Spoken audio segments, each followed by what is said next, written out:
And what I kind of conveyed to them was, look, the thing that I'm craving is that more direct to consumer aspect. I've got 50% of this role covered, but the other piece is something that I may not have. And I was very honest about it, which I thought was going to hurt me, but I think that honesty and authenticity actually helped me get that role. The way I kind of addressed not having that experience or that deficiency is, if you ever feel like you don't have the right type of experience, in some ways you can compensate for that. You don't want to overcompensate, but you can compensate. And so I would actually, during the interview process, came up with what a strategy would look like for bedandbreakfast.com. And I laid it out and say, look, this is what I would do. And it wasn't necessarily something I covered during the interview. It was a fast follow. Most people would just send a thank you note. I sent a thank you note and a plan. I was like, here's what I would do if I got this role.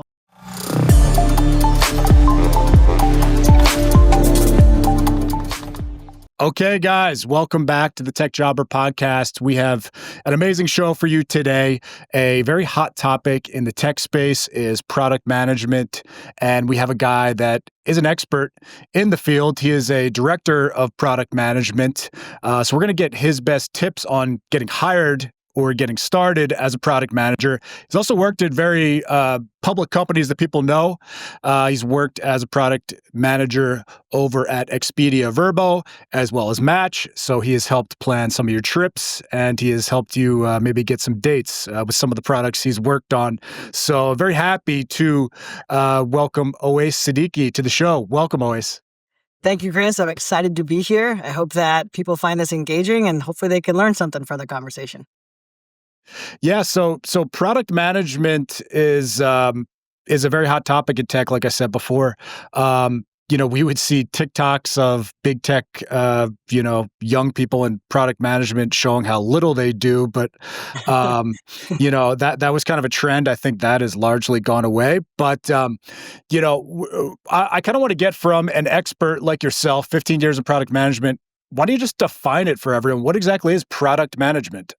Yeah, it's funny. I don't think there's like one definition that rules them all as to what is product management. In some ways, I think about like the corollary that I think about is product management is, you're like, if you've seen the movie Ratatouille with little chef Remy, who sits on top of the little boy who's basically coordinating and conducting to help him cook and coordinate with everybody else. That's kind of your role. Like, a product manager is essentially the little chef behind the entire production that helps get products be built and help products be shipped.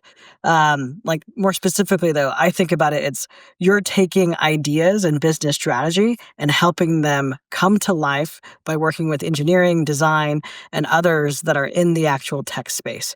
In many ways, I think about it as you're thinking about your customer very deeply, about the user, and you're trying to understand what are their drivers, what are their unsolved problems, what are the outcomes that they're looking for that are unsolved today, and that is your job. You're kind of a detective. You're going out and sleuthing and trying to understand, how can I make people's lives better? Because if you can do that, you will have a product that will ultimately be used by people. And so you have to be really adept at understanding and human psychology, understanding people, and collaborating with others. Because you, as a product manager, aren't actually building. You're coming up with the ideas, you're defining, but you're working with designers to actually think about and envision what could be.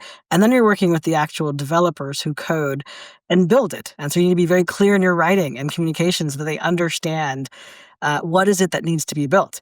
That's actually a key skill that often product managers fail at, is that communication piece where they say, go build X, but it didn't have enough specificity. And I don't know if you've seen the meme where it's basically you start off with a horse drawing and then you end up with a cat tail at the end. And that was because the requirement wasn't written clearly. But ultimately, it's a cross-functional, interdisciplinary role in which there's a lot of kind of intuition, human empathy, and psychology that goes into it. And ultimately, you're thinking about, what is the problem you want to solve for the customer?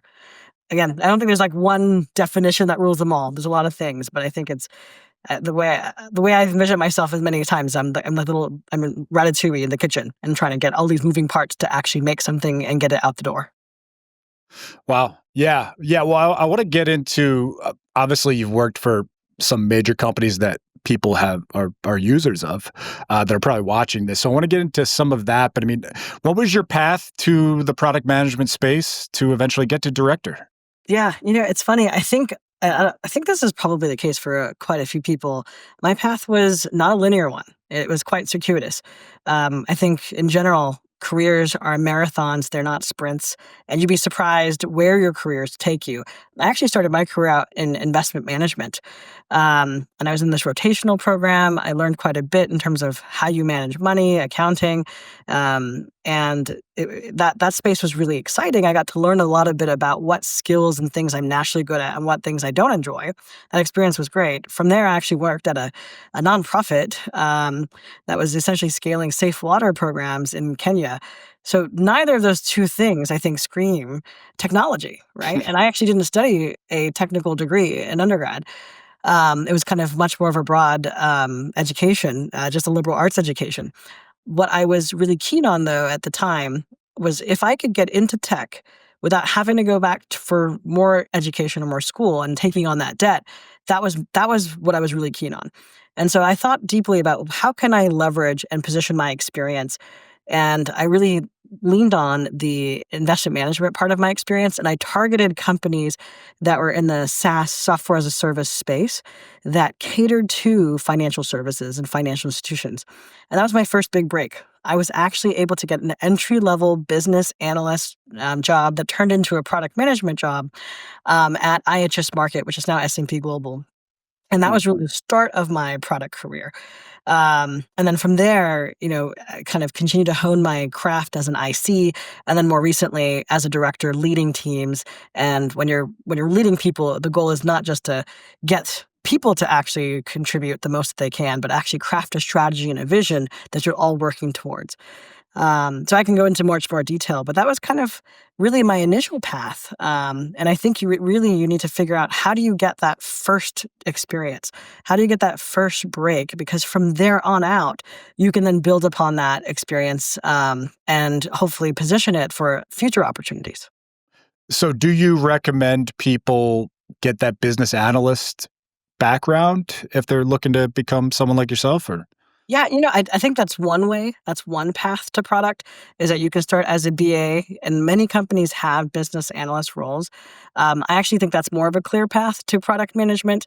Some companies, depending on how sophisticated they are, will have a product manager path. They might call it product owner. I've seen more legacy companies Mhm. call it product owner. Yeah. Um, I think in some ways, I've also seen people go from project management, and project management is really distinct from product. And I think the distinction in my mind is, if you're a product manager, you're coming up with a vision and a strategy. Whereas when you're a project manager, you're responsible for implementing someone else's vision. Not to say that project managers can't influence the vision and outcome, but I feel like that's the key distinction between the two roles. And I've seen it more rare for project folks to go into product, but it does happen as well. I've also seen people go into data science roles, or they're a software developer and they want to eventually transition into product. I think the main goal, or the main thing I would like to convey, is that if you want a career in product management, get yourself in tech or tech adjacent as close as you can, and then build those relationships. And oftentimes you can work your way into an internal role that might be helpful to kind of start that down that path. Yeah, and you mentioned product owner. Is that just what some companies call a product manager? Yeah, I do see a lot of that, like BA to product owner path. Is that is there really much difference there, or what? I don't think, I don't think there is as much difference. I've seen it in typical tech, like big tech. It's product management, where I've seen like legacy companies, Fortune 500, et cetera, that maybe tech is not their core function. Maybe it's Coca-Cola. I don't know. It's not, maybe not a good example. They build something else. They make their money. That's not, the end product is not technology. They will often call it product owner. I think there sometimes is a slight distinction. It goes back into how much they're expected for that product owner to actually do strategy, perhaps. But by and large, I think that they're similar terms. I don't think there's a lot of difference. Yeah. So you were more on the kind of SaaS and finance side. How did you eventually get to Expedia, then eventually Verbo? I didn't know Yeah. Verbo bought them. Yeah, yeah. So I was really keen on, I was working primarily with large financial institutions. It was a product called Notice Manager, part of the Wall Street Office product suite. And my customers were large financial institutions. I always wanted to do something that was more direct to consumer. That was my goal. How do I actually work with users? Ultimately, I wanted to get to a place where I was in charge of or leading large kind of native app ecosystems that were very much kind of direct to consumer. And so again, I started thinking about how can I position my experience and leverage that into something that I could have transferable skills and make my way into a more direct to consumer company, not just B2B in that instance. And so this opportunity came up at HomeAway VRBO. And actually, I started my role as the head of product of bedandbreakfast.com. And that product role had two aspects to it. I was running a website, bedandbreakfast.com, but I was also running a couple of property management software systems like reservation and web reservations, which are more kind of SaaS products. And so I was able to kind of convince the hiring manager and talk to them and say, look, I've got the SaaS experience. I'm able to talk to large customers. I'm able to grow this business. And ultimately, I think it comes down to the impact that you've had in your current role and how you can parlay that and convince the recruiter or the hiring manager that you're going to have a similar impact, even if your experience doesn't align 100%. Right. And what I kind of conveyed to them was, look, the thing that I'm craving is that more direct to consumer aspect. I've got 50% of this role covered, but the other piece is something that I may not have. And I was very honest about it, which I thought was going to hurt me, but I think that honesty and authenticity actually helped me get that role. And the way I kind of addressed not having that experience or that deficiency, and I would encourage everyone to do this, and do this in when I coach and give advice to folks, is if you ever feel like you don't have the right type of experience, in some ways you can compensate for that. You don't want to overcompensate, but you can compensate. And so I would actually, during the interview process, came up with what a strategy would look like for bedandbreakfast.com. And I laid it out and say, look, this is what I would do. And it wasn't necessarily something I covered during the interview. It was a fast follow. Most people would just send a thank you note. I sent a thank you note and a plan. I was like, here's what I would do if I got this role. Ah.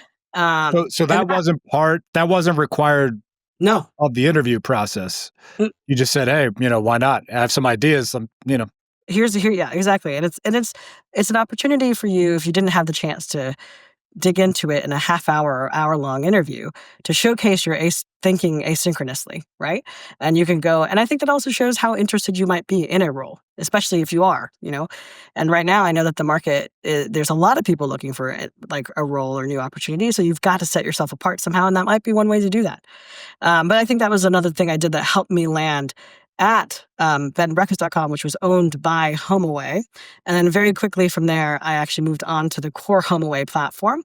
And it's a two-sided marketplace. And I was on the homeowner, vacation rental owner part of the marketplace, essentially maximizing their communication, their bookings with travelers. And so I can talk a little bit more about that, but that was kind of my path there. And then we were ultimately acquired by Expedia and are now part of the Expedia family.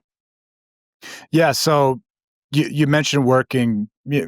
Anyone that used HomeAway, what are some things that you directly worked on that they would be kind of familiar with?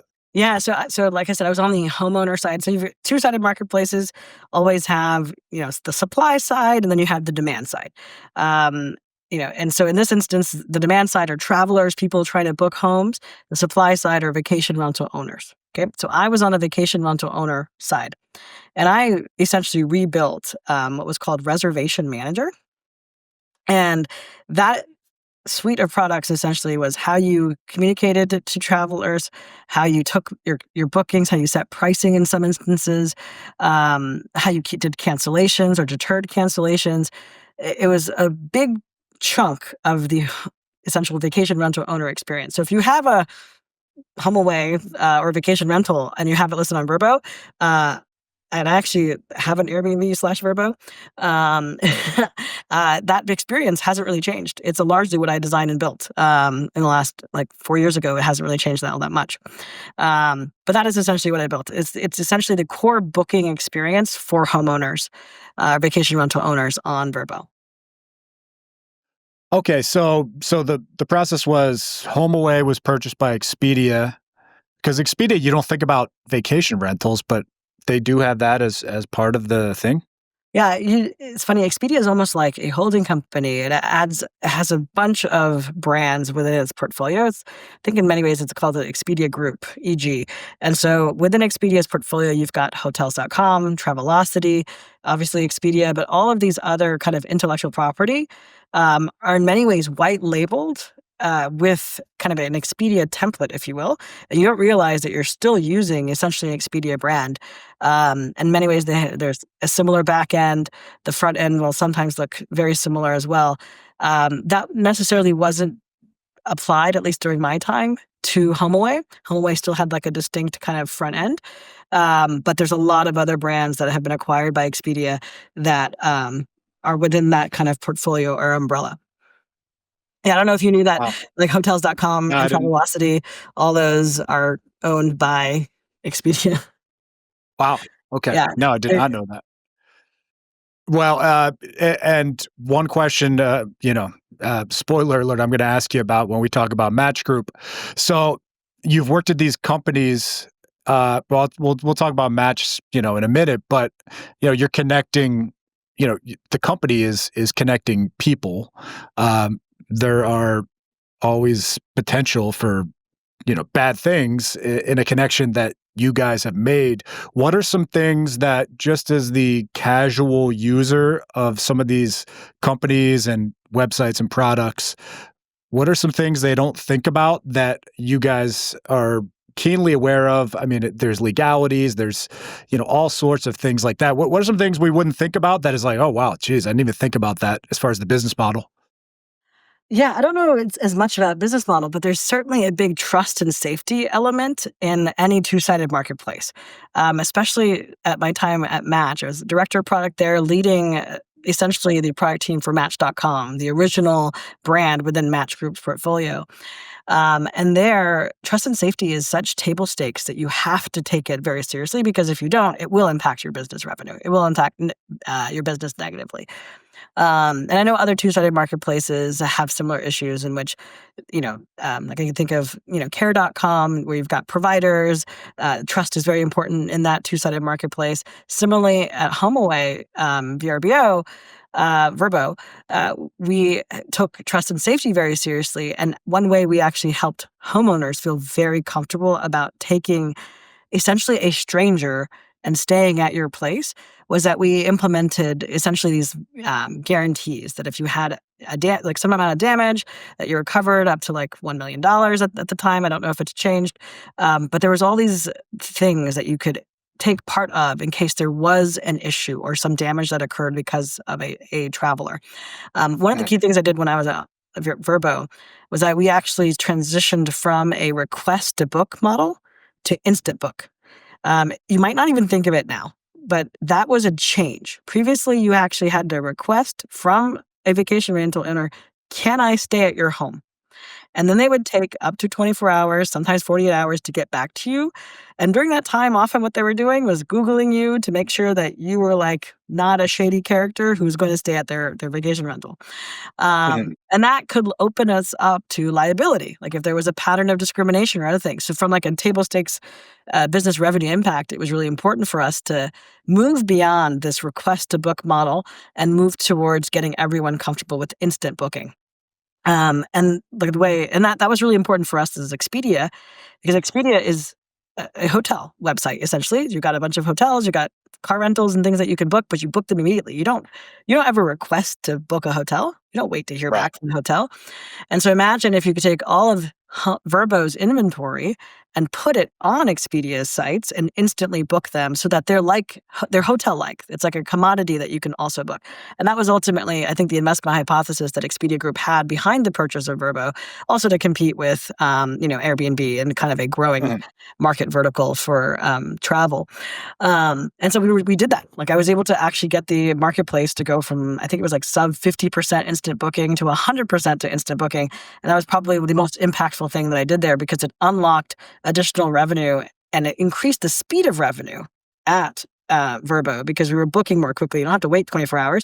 And ultimately, it actually opened up all of our inventory for Expedia Group. So um, that is kind of a business revenue, kind of like a table stakes trust and safety feature, but it was kind of hit all of the keynotes that you were asking about in that regard. Yeah, and I know, obviously, this seems like a big push they're having recently to kind of, compete with Airbnb. I know you haven't been involved with them for a couple years, but it seems like their whole thing is like, Airbnb, you could rent out a room and the owner is still there, which Verbo does not have that, right? Right. Right. I think there were some billboards that were recently run in like the Bay Area that was basically like Verbo or whole homes. There's no hosts, and so that is essentially one of the key differentiators between the two brands. Yeah, yeah. And Well, it, I mean, like we were talking about, potential issues. You can only imagine, some issues that have happened at Airbnbs with that situation. yeah, I actually have not stayed at a Verbo or any type of vacation rental where the host is there. I don't think I'd be comfortable in that instance Yeah, unless I was. I mean, I think there's some use cases in which perhaps you just want to rent a room for a while and you want to save money. I think there's definitely a market for it. But if you're traveling with your family, I think a lot of people prefer Verbo as a result of that. yeah, 100%. So, at what point does Match contact you, or someone on the inside? I mean, how did No, that transition happen? I did not know anybody on the inside. I applied on a website, applied to the role, and to all of those of you that feel like you just apply online and it goes into a black hole, I can tell you that someone does read it.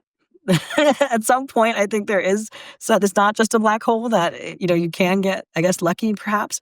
But I didn't know actually anybody there. But I was able to talk about my experience in a two-sided marketplace, how I, had taken that marketplace, especially on the supply side, to a more impactful level, and that was kind of what was my into Match.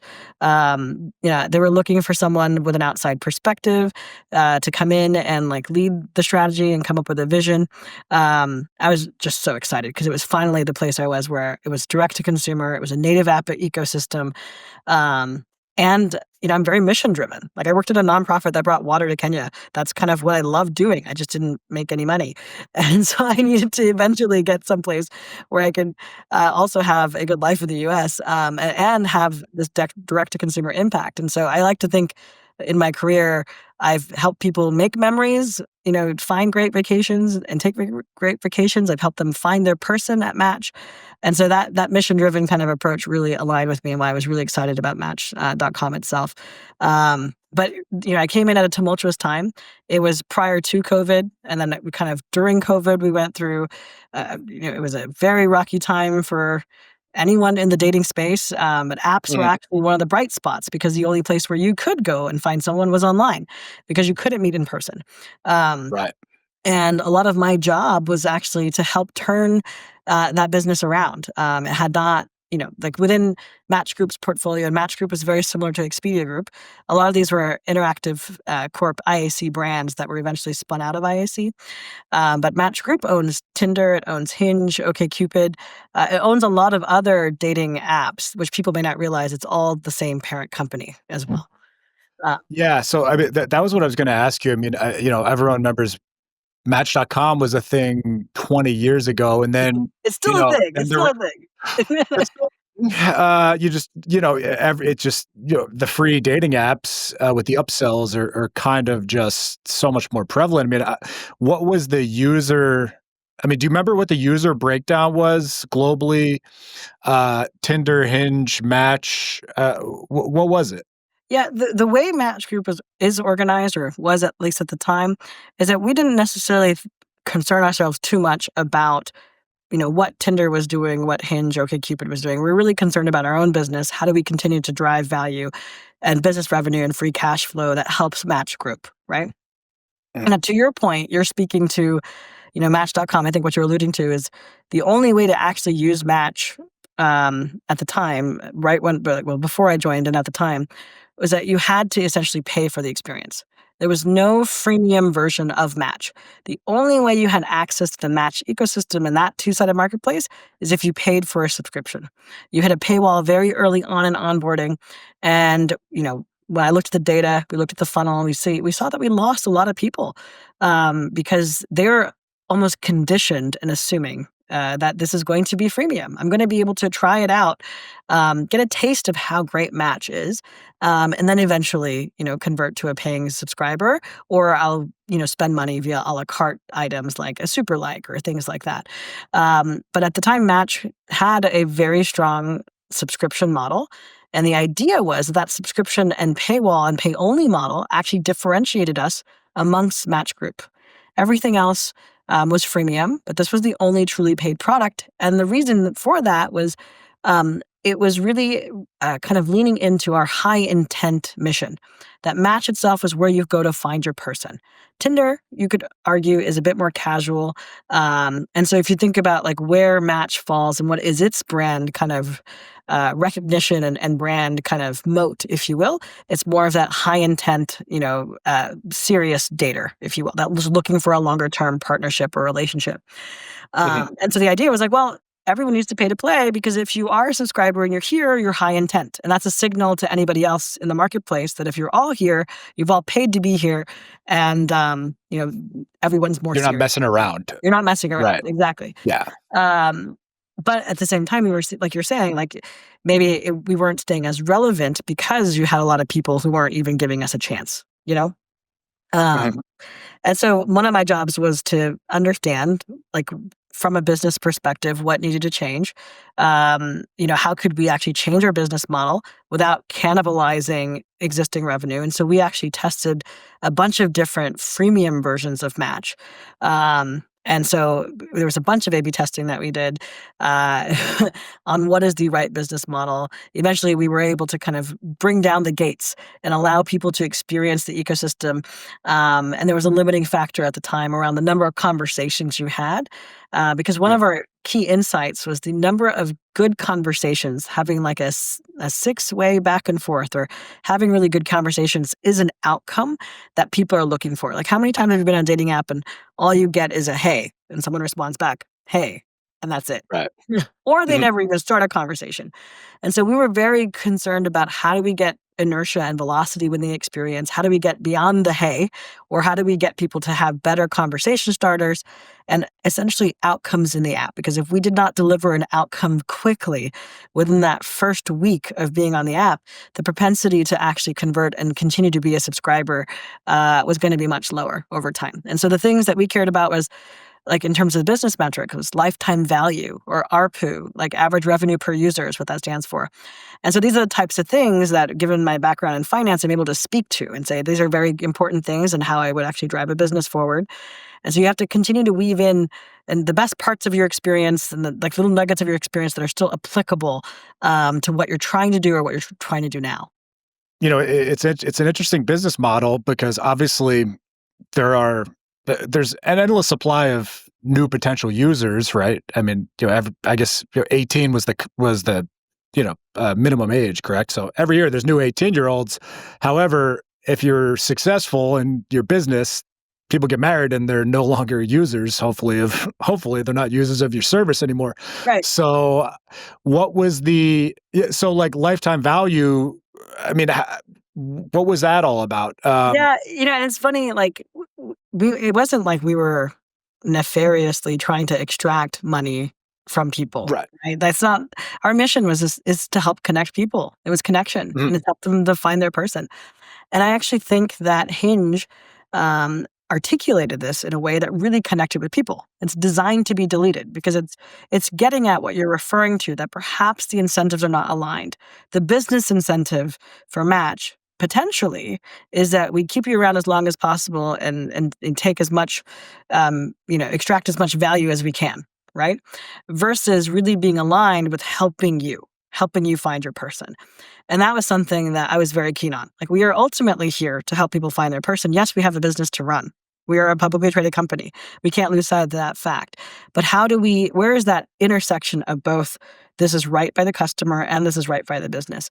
How do we find those opportunities? Because the more of those we find, the more I think people will automatically see that the incentives are aligned, that we aren't out to, we're not on their side, if you will. But I think that's kind of like what you're Right. referring to. And it's a tough product Yeah. strategy because you potentially could go very much dark pattern and go scorched earth, but Sure. you won't have a product, you won't have a user base for too long if you did that, I think. Yeah, and I think it's a very unique it's a unique business because and I want to know, were you guys was there any way to track where, especially with dating apps, I think your best advertisement is not some ad on social media or anything, is a happy couple and everyone asks them, "How did you meet?" And that's probably the best advertisement you guys could have. Was there any way to track that? Like, because I assume that's, just people saying, "Well, you know what? Let me sign up for that because these two get along real well, so why not?" Yeah. It is a tough thing to track. I think you'll find this in other two-sided marketplaces as well.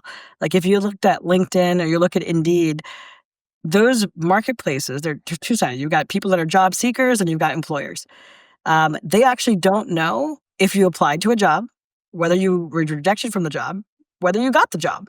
And so sometimes if you've ever been on those sites and you've clicked on an apply link and you come back, you'll see a little message that says on LinkedIn at least, did you apply this job? Because they have no other way of knowing if you actually Right. completed the application. Um, and I think ultimately these sites would know, at least LinkedIn would know if you updated your profile with a new job, that maybe they could tie it back to like you actually got this job because you viewed this job on LinkedIn and now you're changing your profile and updating it to that, and they can triangulate that this was because of LinkedIn. I think Indeed is it's a little harder to have that happen because they don't have these kind of profiles. Now in our ecosystem, so basically what I'm getting at is you have to triangulate. You have to guess that people actually had a good outcome and they've met. And so there's a couple of things. We look at the match rate, obviously. Are people matching? We also look at, what is the percentage of people having good conversations? And that was defined by greater than like, I think 6 back and forths. Like that, people are actually having that. The other thing that we used as a proxy that was really exciting from a signal to us that things are going well is sometimes you would have a flurry of activity within the app, a conversation going back and forth, and then it would stop. And we thought that was really interesting. Why is it stopping? And when we dug into it, we found it was because people were taking that conversation off the app and they started texting each other directly. And the way we were able to kind of triangulate that was if a phone number was shared. Okay. Mhm. Then they could put their phone number like, hey, why don't we take this off the app? Here's my phone number, text me. And we were able to kind of build in tracking to see if that was happening. And that was a good signal to us that people are having the outcomes and they're getting value from the app, right? Yeah. I mean, the ultimate thing, the other thing that we did was if someone was canceling a subscription online, we would ask them, why are you canceling? What are the reasons why? And, one of the top reasons is because I found my person on Match. Mhm. Or we would even ask, did you find them out? Like if you found your person, where did you meet? Sometimes it would be met in person or met outside the app and canceling as a result. But it was really a nice feedback mechanism for us. I mean, there was that percentage of like, I didn't get value. I did not find what I was looking for and I don't want to pay for this anymore. Um, they're canceling their subscriptions as a result. But we had a number of signals where we could either get a specific uh, like answer from the user themselves, or we triangulated that, hey, they're having a good conversation, they're having a good outcome.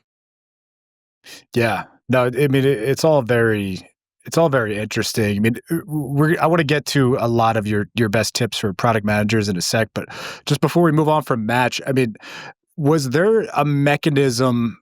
Yeah, I'm always fascinated on these dating apps or anything where people are matching. I mean, was it like everyone has a custom avatar and you know what that avatar usually goes for in the other side, and then you're trying to match? Like, how did Match.com match people is what I want to Well, know. there's a very There's sophisticated so like many things. yeah, we didn't match just based on like photos or just based on like people's preferences necessarily. We do take that obviously into account. The algorithm is a bit of the secret sauce. And that machine learning algorithm has been like tested and tried for, 25, 20, 30 years, Mhm. 1995-ish, I think when Match went online.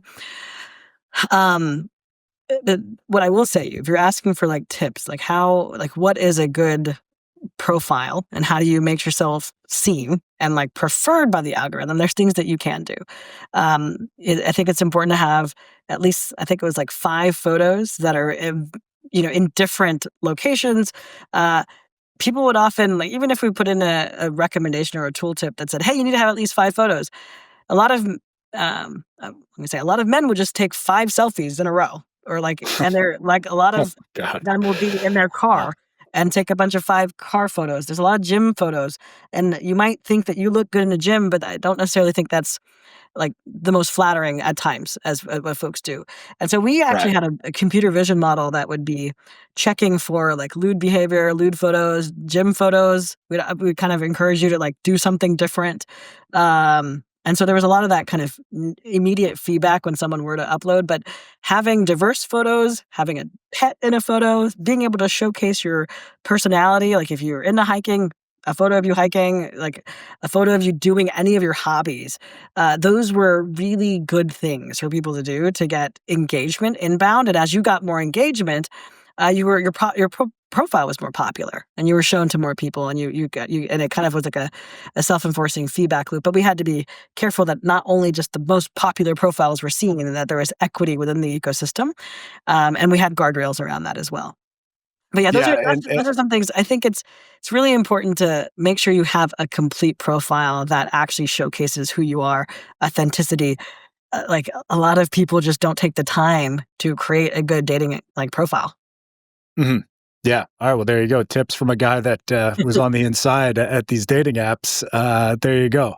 Uh, it's become like kind of a meme. Like, was there an inordinate amount of men holding fish in these Uh, dating not that profiles, or much.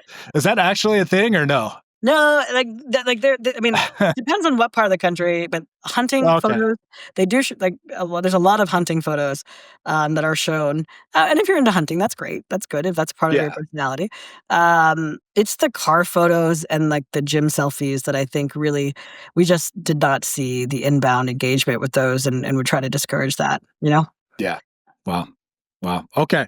Okay. Let's get to product management. You obviously hire product managers. Yeah. I want to hear, anytime we have a hiring manager on, I like to hear some things you like to ask. I like to hear what you like to see on a resume. I'll just let you cook.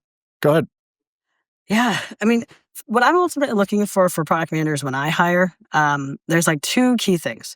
Is this person really curious?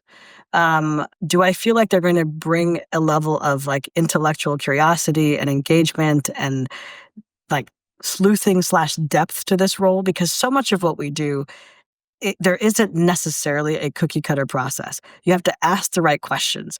You have to kind of work with the right people and think very deeply about the different avenues you can like approach a problem. What I'm like looking to guard against is if someone comes in and says, "Oh, I already have my mind made up. I'm not open to other points of views, and this is what I want to do." I found that those people, while confidence is great, are often not successful because they don't play nice with others. And that's kind of like the second thing that I'm really looking for from a personality perspective is, I'm looking for someone that is collaborative, that has a great deal of empathy. Um, that's how I lead. I lead in such a way teams that I care deeply about my people, and want to make sure that they're having career growth and their career outcomes. But ultimately, that empathy that I'm leading with, I'm expecting them to have for their customer or the business, depending on what the product that they're running. And that ultimately helps us build better products if we can understand our users' needs. And so those are just kind of 2 things. I am not one of those people that's very much a stickler on you had to graduate from a certain place or you had to have a computer science degree or whatever else. I think there are many paths to product. It's really about the person and what they're bringing to the table. I've taken chances on a lot of product managers who have atypical backgrounds. I had Yeah.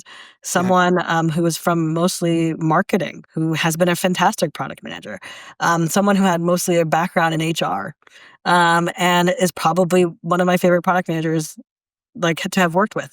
So there's a lot of paths, and I think really a lot of people can do this job, um, but they also can't if you don't have the right personality, because you're working Yeah. with a number of different groups, and I think it's definitely like a tough job to be in if you don't have high emotional intelligence. And so those people with non-traditional backgrounds in product management, that was how they overcame that on the interview with you, showing the curiosity and showing the emotional intelligence and the ability to work with others, basically? That yes, I think there is an element of that.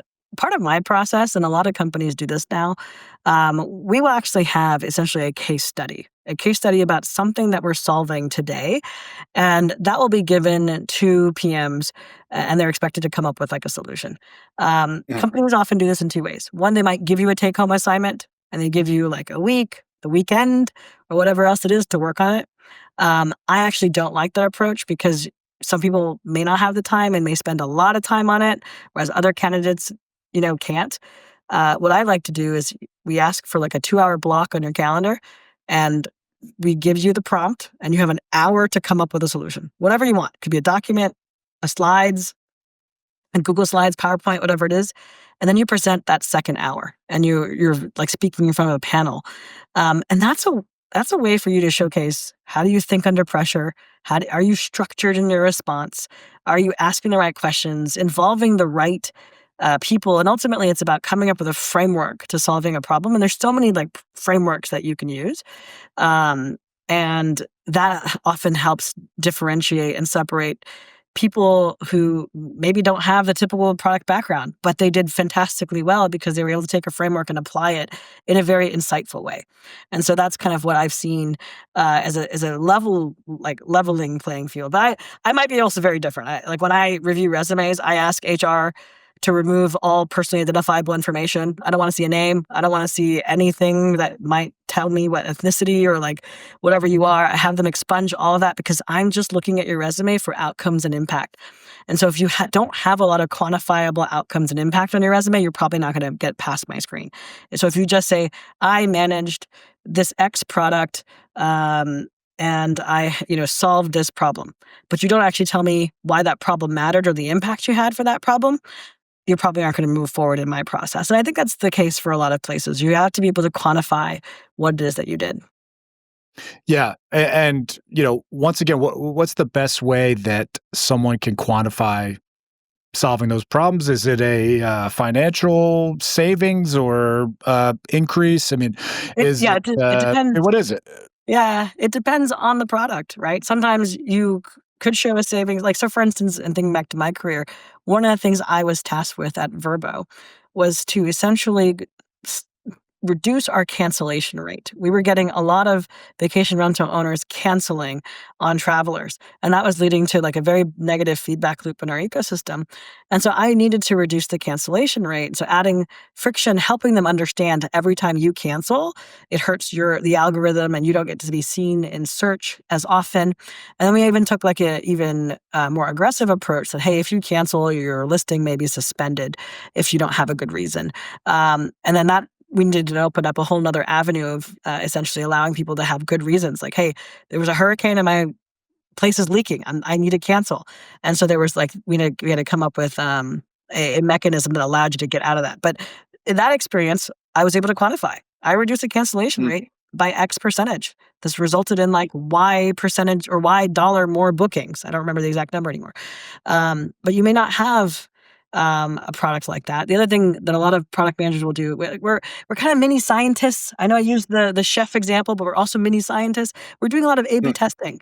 We are coming up with a hypothesis, and you've got a variant, and then you go test it, and that gives you quantifiable results if you've done any sort of product management before. Now, if you're a BA or someone else and you contributed to a project, I think it's okay for you to talk about those results. Even though you may not have been the one conducting the experiment, you could say, I was a part of a team that tested a bunch of these things and I reduced whatever metric was important by this quantifiable amount. Because if you A/B tested it, you should have some quantifiable metric to like point to. Yeah. So when someone's organizing their resume, looking to apply to one of these roles, you would say, get that impact section, flesh it out, and put it towards the top of the of the bullet points, pretty much. Yeah, I would say every bullet point needs to have a quantifiable impact. If you can't, Wow. like, I mean, maybe that's not fair. Like my first bullet point on my resume, I'm thinking back, it's like I lead a team of 25, right? And it's these types of people, but it's quantified. Like I'm telling you how many people I'm leading. What's the budget that I'm leading? What? And I think that helps you kind of understand scale. So trying to use numbers as often as you can to help the person paint a picture of your experience and your sphere of influence, the role, the impact that you're having is often helpful too for context. Mhm. Yeah. Any other? Um, well, we'll stick with resume. Anything, you wipe the contact info off.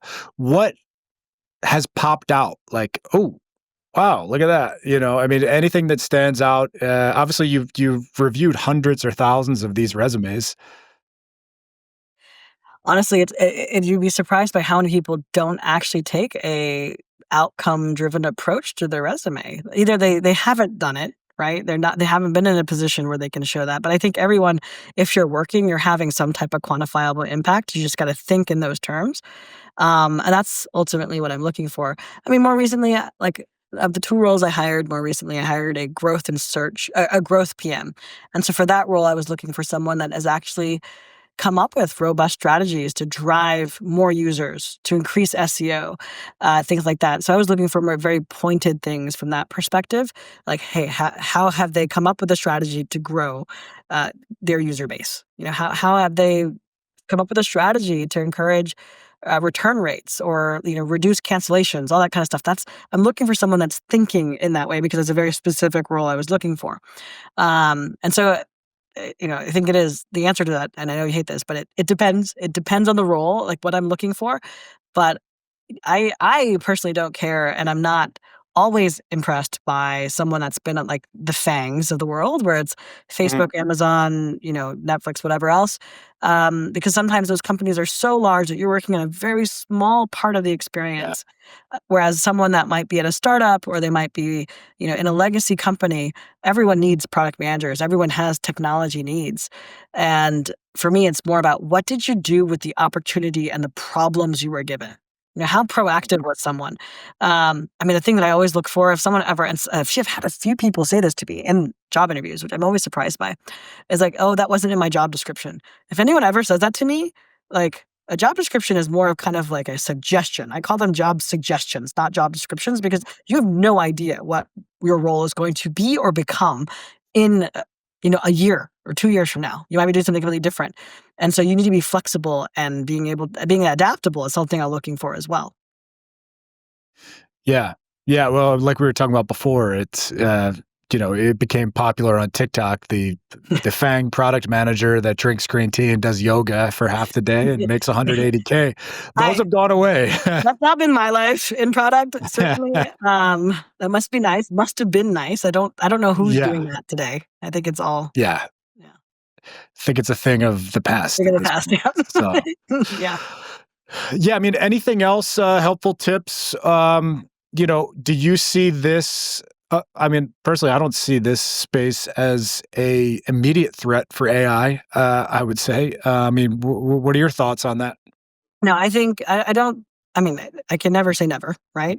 Sure. If like there could be an instance in which in the future where product management could be done by AI, especially if it can be taught to think creatively about solving user problems, looking at analyzing data, and to say, hey, maybe you should solve this part of the funnel. I see an opportunity here. Look at this.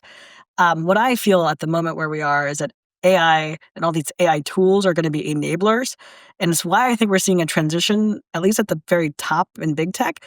We're transitioning away from a lot of managers and people leaders into what I'm calling super ICs, super individual contributors. And the expectation is just, well, you've got all these AI tools now, and you should be even more productive. You should be able to like have even more impact. And I was just reading the article the other day about a company that said, think twice about hiring, and maybe instead of hiring another person, think about how you could leverage AI as a resource to increase your productivity or solve that problem that you're identifying you need a role for. And I think we're going to see more and more of that. But I don't think we're at a place where it's replacing product managers just yet. It's more of an enablement tool.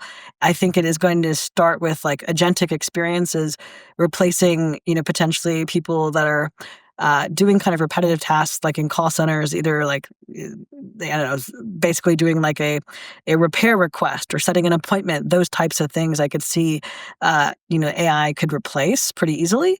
But it's that creative aspect of understanding and working with a bunch of different people that, AI can't do just yet.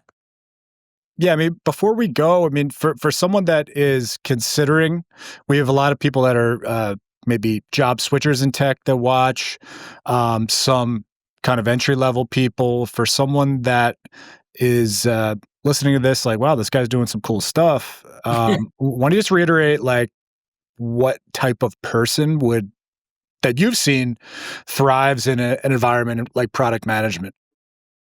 There isn't any one type of person that thrives in product management. I think, I think anybody, as long as you have the initial ingredients of like curiosity, you play nice with others, you're able to kind of collaborate, all this other stuff. I think you can be successful in product. If you are not in product today, you're not even in tech today. Like let's say you're in HR, you're like, I have a real interest in this. There's paths that you could take to get into product. I think you have to start building your product credentials. I actually teach for product school part-time, and getting those certifications, getting that education sometimes is a good signal to help get your foot in the door. Networking is something I would encourage people to do. You'd be surprised at how often someone that you know actually would be willing to help you get your foot in the door at a place. And you need to have that first experience, getting your first tech experience, whether it's a BA role, a product owner role, whatever else. Being in that ecosystem makes it so much easier to actually transition into product management long term. Yeah, and I know before we got on, you mentioned you actually help coach people in I product do. management. Who would be a good fit for your coaching program? Let's talk to them. I mostly work with, there's three types of people. One, people that are trying to switch into product management and they're not in product today. So that is a very large group of folks. Number two, it's people that are either a business analyst, project manager who are trying to get into product. And then there's the third, which is product managers who want to accelerate their career. They want to become senior PMs, group PMs. They want to transition into managing others, how they can essentially position themselves to kind of have that career that they want. I will say, oftentimes when I'm coaching folks, that desire to manage others, and I feel like those opportunities are becoming fewer and far between because of the super IC phenomenon, Mhm. comes with the assumption that if I don't manage people, I have to manage people and have a large team in order to maximize my earning potential. I don't think that's really true in a lot of instances. A lot of really great ICE individual contributors that are super specialized have great earning potential. I don't think but that's when I'm often trying to peel the onion and understand the why, like someone's why of why do I want to like build teams? It's not necessarily I want to like really enable others and have people be the best versions of themselves and be successful. Well, this is the career path that I know is the best for me long term, financially or otherwise. And I think there's conversations to be had. So those are the types of people I've helped in the past, and I can continue to help. If you are interested at all, find me on LinkedIn, send me a message. Would love to kind of connect if I can help you at all. Yeah, we will have all Oasis links in the show notes and descriptions. So definitely reach out to him if any of this. I mean, he's doing interesting stuff, and if any of this rung true for you and your career, then by all means reach out to him because obviously this guy is quite accomplished in the product space. So Yeah, I'm happy to help. highly recommend. Yeah, I mean, anything else before we head home? No, Chris, this has been super fun. I hope I've shared some things that are hopefully inspiring for folks. If you're not in product today, or if you're in product today, I think it's a great field. I love it. There's not any day where the day is the same. There's always a new challenge. It's constant movement. It's one of the things I really enjoy about my job. So I hope I've been able to help anybody else with this podcast. And thank you so much for having me on. Yeah, no, thanks so much for doing this. You are the first person that is kind of a pure product manager. We've had some really great UI UX people that also did product, that was their background. But as far as kind of pure product management, no, you're the first guest we've had in a year and a half. So I was glad we were able to make this happen. That's cool. I liked it. It won't be the Yeah. last, I'm sure. I'm sure you will not. So yeah, once again, guys, all of Oasis links will be below, down the description, show notes. Definitely hit him up if some of this stuff rang true. He's obviously built a super successful and interesting career, and he's done it through products. So definitely reach out to him. So Owais, hey man, thanks so much for making this happen. Thank you. No, this has been fun. Yeah. Yeah, we'll have to. We've never actually met in person, so maybe eventually. You're in Houston, correct? Austin, Austin. Austin. Okay. Well, Austin, I may actually be through eventually, so we'll have to meet up in person when I'm out there. Let's do it. We'll go to Awesome. get some. We'll All get right, some guys. barbecue. Get some queso. That sounds fantastic. Yeah, yeah. There's not much barbecue in Miami, so yeah, no. So we will definitely make that happen. And yeah, thanks again. And yeah, we'll catch you guys next time. And we're gonna have. I mentioned the UI UX product people. We will have those episodes. Should be right here. I don't know. I'm pointing somewhere, but they should be clickable right there. So check those out. And thanks, Oasis. We'll catch you guys next time.